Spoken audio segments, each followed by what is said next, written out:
Abdul Hamid loan صاحب، چونکہ آپ کا تعلق حریت کانفرنس سے ہے، آپ کشمیر دیکھا بھی ہے، آپ کے وہاں باسی ہیں، وہاں گراؤنڈ ریالٹیز آپ جانتے ہیں. کچھ عرصے سے بہت ساری انفارمیشن پبلک تک نہیں پہنچ رہی.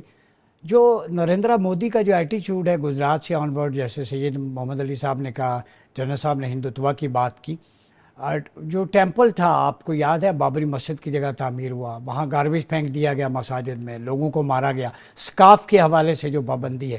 تو کشمیر کی ایکچوئل پوزیشن کیا ہے؟ انڈیا وہی طرز عمل اختیار کیا ہوا ہے جو اسرائیلی فلسطین میں کر رہے ہیں، genocide, worst genocide against humanity. تو اس حوالے سے بتائیے گا. دیکھیں، مودی جو ہے یا سنگھ پریوار جو ہے وہ جس راہ پہ گامزن ہے، وہ چاہتے ہیں کہ ہم ہندوستان کو ایک ہندو توا راشٹر بنائیں، ٹھیک. اور اس کے بعد مقبوضہ جموں کشمیر کے اندر بھی وہ مسلمانوں کی جو اکثریت ہے اس کو ختم کر کے وہاں پر ہندو ریاست بنایا جائے. ٹھیک. 5 اگست 2019 کو جب جموں کشمیر کی آئینی حیثیت کو ختم کیا گیا، ہماری ڈیموگرافی پہ اٹیک ہوا، اس کے بعد مودی انتظامیہ نے بہت سارے قوانین وہاں متعارف کرائے.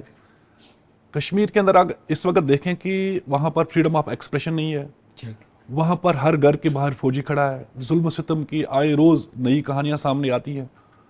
اچھا، اب اگر آپ الیکشن میں بھی جائیں، بی جے پی آج خوفزدہ تھی کہ جہاں 5 اگست کے اس اقدام کے بعد وہ دنیا کو مسلیڈ کر رہی تھی کہ کشمیر میں سب کچھ اچھا ہے، وہاں نارمل سی ہے، میں وہاں ترقی لے کے آیا ہوں، لوگوں کو روزگار دے رہا ہوں، وہ سب جھوٹ تھا، کیونکہ یہ جھوٹ کے دعوے تھے.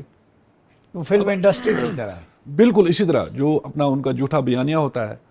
تو لیکن دنیا اب اس چیز کو سمجھ چکی ہے اور عالمی اداروں نے بھی اس کو رپورٹ کیا ہے. اگر آپ دیکھیں جو یونائٹڈ نیشنز کا ہیومن رائٹس کمیشن ہے، یا جو ایمنسٹی انٹرنیشنل ہے، ہیومن رائٹس واچ ہیں، انہوں نے جو رپورٹ ظاہر کی ہے وہ ہندوستان کے لیے انکمفرٹیبل ہے. تو اس الیکشن کا کوئی خیر کی توقع ہے؟ کشمیریوں پہ کیا امپیکٹ ہوگا؟ نہیں، دیکھیں، اگر آپ دیکھیں کشمیر کے اندر جو بھارت کے دعوے ہیں، اگرچہ بین الاقوامی اداروں نے رپورٹ جو جاری کی ہیں اس میں لوگوں نے حصہ نہیں لیا الیکشن میں، بلکہ ہندوستانی ایک فیمیل جرنلسٹ الیکشن سے پہلے وہاں پر لوگوں سے جب ملی تو انہوں نے کہا کہ یہاں الیکشن ہو رہے ہیں تو آپ کس کو ووٹ دیں گے.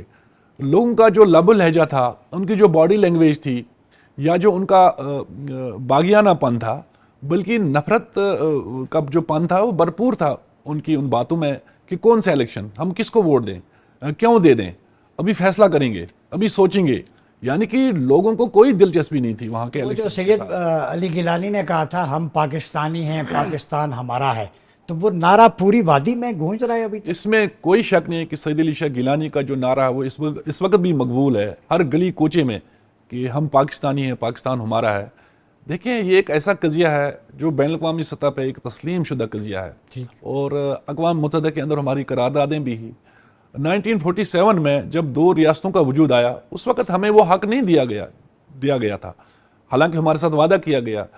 کشمیریوں کی غالب اکثریت پاکستان کے ساتھ آنا چاہتی ہے، چونکہ ہم جغرافیائی طور بھی پاکستان کا حصہ ہیں، اسلامی طور پہ بھی ہمارا کلچر، ہمارے سارے راستے پاکستان کے ساتھ ہیں، کامن ہیں چیزیں تو ساری. لہٰذا یہ چوتھی جنریشن جو ہے، آج بھی اگر آپ دیکھیں ہمارے جب شہید ہوتے ہیں تو وہ ہلالی پرچم میں اپنے آپ کو دفن کرتے ہیں. پاکستان یہ بالکل، یہ ہندوستان اور دنیا بھر کو میسیج ہے کہ ہم پاکستان کا حصہ ہے، لازم و ملزوم ہے، اور یہ رشتہ کبھی ختم نہیں ہوگا. ہندوستان جتنی بھی سازشیں کرے، جتنا بھی وہ پروپیگنڈا کرے، کشمیر جو ہے یہ ایک بین الاقوامی سطح پہ تسلیم شدہ مسئلہ ہے. جب تک آپ لوگوں کو اپنا حق دیں گے، حق خود ارادت، میں نہیں سمجھتا ہوں کہ برصغیر جنوبی ایشیا میں امن قائم ہو سکتا ہے. تو لہٰذا سید علی شاہ گیلانی کا جو مشن ہے وہ ہر گھر کے اندر موجود ہے، اس کو ہم جاری و ساری رکھیں گے. جی، جنرل صاحب آپ کی طرف آؤں گا.